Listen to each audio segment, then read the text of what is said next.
Le rendez-vous de Washington est confirmé pour ce jeudi 4 décembre. Les présidents Félix Tshisekedi et Paul Kagame vont s'y rencontrer pour ratifier l'accord de paix signé le 27 juin 2025 entre la RDC et le Rwanda, un accord censé mettre un terme durable à l'instabilité dans la région des Grands Lacs, avec un accent porté sur le conflit persistant dans l'est de la RDC. Mais alors que le processus et les mécanismes de mise en œuvre sont déjà enclenchés, une question demeure. Que se passe-t-il réellement sur le terrain, loin de Washington, dans les Kivu? Mesdames et messieurs, bienvenue sur Mongongo Concept. N'hésitez pas à vous abonner, à liker ou même à partager la vidéo. De grandes délégations de la RDC, du Rwanda et d'autres pays témoins de la région ont pris l'avion pour Washington, capitale des États-Unis. Elles y assisteront à la ratification de l'accord du 27 juin par les deux présidents lors d'une cérémonie organisée à l'Institut des États-Unis pour la paix. Après cette étape, Félix Tshisekedi et Paul Kagame seront reçus à la Maison-Blanche par le président Donald Trump. Cette cérémonie est présentée comme un tournant décisif pour mettre fin à la guerre qui secoue l'est de la RDC. Pourtant, sur le terrain, un déphasage est visible.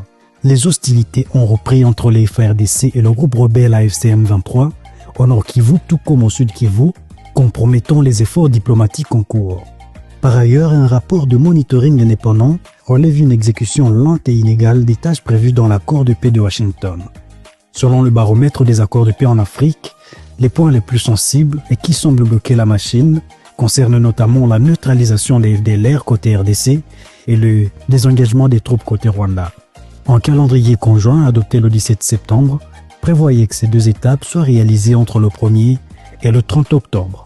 Les FARDC avaient alors lancé une campagne de sensibilisation pour encourager la reddition volontaire des FDLR auprès des autorités congolaises ou de la MONUSCO. De son côté, Kigali n'a cessé de conditionner tout désengagement à la neutralisation préalable de ces combattants qu'il présente comme génocidaires avant toute levée de ces dispositifs de défense.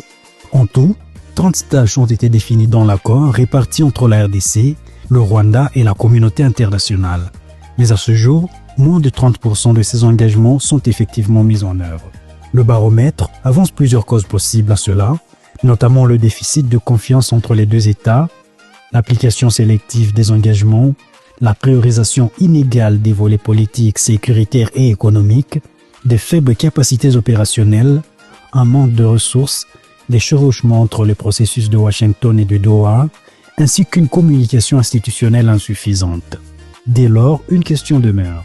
La cérémonie du 4 décembre va-t-elle permettre de relancer ou d'accélérer le rythme et d'ouvrir enfin la voie à une stabilité durable dans l'est du pays et dans toute la région?